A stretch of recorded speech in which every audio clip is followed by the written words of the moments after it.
Hello, it is Writing Wednesday, and right now I am doing an Instagram takeover of Little Brown site on, so it's the little A, Little Brown on Instagram if you want to see what I'm doing. I'm celebrating the paperback release of The Revolution of Marina M. And let's see if I can find it. Oh, paperback. Love. So this is, I'm going to have to plug it in, so I'm going to probably hold it for part of the time. But I did get a question from a reader about endings. How do you know when your manuscript is done? After more revisions than I can stand, after an editor or two and a copy edit, I still find stuff. Rawr, rawr. I hope I did justice. There's a prize for an excellent answer. Well, let's see what the prize will be. Okay. The thing is, nothing is ever done, right? If you know anybody who's a painter, they sit there, they look at it, they do a little more, and part of the art is to know when to stop. Luckily, in fiction, you can take it out. You know, once you've ruined your painting, you've ruined it. In fiction, you can, in fiction, you can go ahead and take it out. The truth is, we never quite stop when it's talking about endings. We never quite stop like running a marathon. You know, you don't stop, the moment you're done. You keep running because you've been running for 26 miles. If you've been running for 5 years, writing for 5 years, you're not going to stop on a dime. How do you know when you're done? Well, there's a few things. First of all, sometimes you write and it's like suddenly that's the ending. And you can't believe it because you imagined that you would have to go on and on, that the ending was quite a bit further away than you had imagined. And there it is. That's kind of cool. Okay, so that happens. Notice when you feel like, wow, that's it. Or somebody else says, wow, that's it. You don't need that extra 4 chapters because it really ends right there. And that happens. That's probably the most common edit that any writer gets on a story or a book is it ends right here, and throw out those 4 chapters, or throw out those 3 pages. You don't need them because we have a tendency to just keep going because we're going. Another way you can know when it's time to stop is when you keep changing it and changing it back. You change it, but it doesn't get any better. It just gets different. It's a change for the different. And you can do that your whole life. So, notice when you're changing for the different instead of changing for the better. Go back and just call it quits. And often you'll end up putting it back the way it was, So that's how you know when you're done. And then there will be last minute changes and corrections, and that's going to go on, and you can keep going forever. At some point you just have to, when you're writing a book for a publisher, you have a deadline, and that's it. So, and you're always changing things at the last moment. When you get your galleys, which is where it's typeset on the page, you'll look at that and you'll hate your book. You'll hate it, and you'll want to completely rewrite it at that point because you can really see it. Suddenly you panic and it's like, this is real, this is going to be in someone's hands, like this. Right now I'm doing the last edits and going to do copy edits for the book 2 of Marina M. So that's going to be called Chimes of a Lost Cathedral, and I'll give you a sneak peek on that Little Brown Instagram if you want to take a peek at the cover. Endings in general are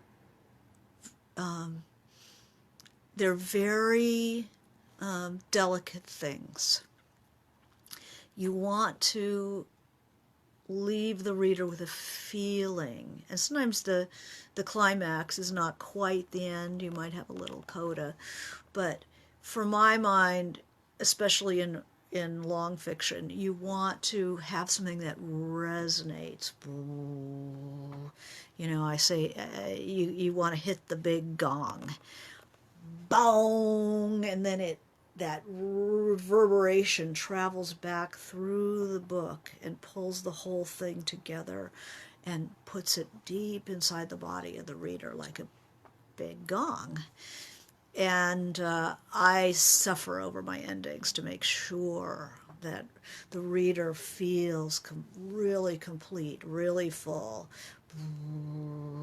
and they don't need to immediately jump in and read something else. You know, if it's like a complete meal, you know, you don't feel like jumping up and going have a pizza. You know, why would you do that after a 5-course meal? You know, if they don't feel that satisfaction, there's something about the ending that really provides that. I'm a nut for a good ending. And many contemporary stories have a very evanescent ending. You know, you take a look at the mystery, and then the curtain closes. The girls arise from the sea or whatever. Not hot on the evanescent ending. I mean, I wanted the big gong, but maybe it's because books are so long that my books are so long that you really want a much more satisfying ending than that. So that's a short thing on endings. You're never satisfied. It's never good enough. But look for the big gong. It's not done until you feel it. And you have to really feel it because the reader, you want to complete the experience. Then as far as beginnings and endings, often people write the beginning after they've written the ending because you don't know what you're going to need to set up the whole thing until you're done. But usually people start at the beginning. But definitely after you've finished your ending, go back and look at your beginning and see if it starts in the right place.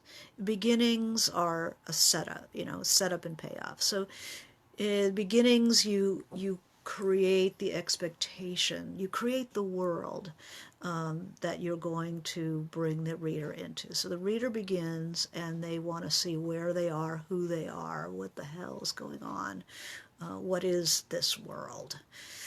And in a longer fiction, you can take your time to create that world. In short fiction, you're off to the races immediately. They've got to know where they are, what's going on. Away we go. In the beginning of a book, in general, you're creating the spring of whatever the problem is, whatever the characters are. You're going to see them pretty quick, and you're going to have some sense of where the tension is. Not maybe the first page, but, the first chapter, the second chapter. First chapter is usually where you are right now in the novel, and then the second chapter, don't do backstory. You don't have to start from so far back. Start where the story starts, where the urgency of the problem starts. The orphan girl arrives at the creepy Yorkshire manor, and then you can go back and see who she was and, what happened before. So I think of it as the opening of a book or a story is like you build a doorway and then you walk through the doorway you've built. So some people, set up a certain problem or a certain world, certain doorway, characters, etc., and then they don't go through that doorway, they go somewhere else. It's just like, and as a reader, you just go, well, that's not what I signed on to read. It's a contract with the reader of what roughly the universe they're going to be in and the issues that are going to be dealt with, the mood of the thing, the diction, who your primary character is going to be. So that's all set up at the beginning. And the end is where it's not just the payoff of what's come, that's sort of plotsy, I don't care about that, but it's that deep feeling of resolution, of, of, uh, of completion that resonates. It is musical. It's very visceral for me. You can tell. It has to be. I have to feel it and hear it, and it's in the bones. And do not give up until you get that ending. So I'm still doing my Instagram takeover. So this was a shorty, but hopefully we've answered questions about beginning and ending, although I can see your comments. So if there's any question you have before I head out, I'd be happy to take it. And have a happy Thanksgiving. And we'll be back next week, Wednesday, for Writing Wednesday. All right, thank you.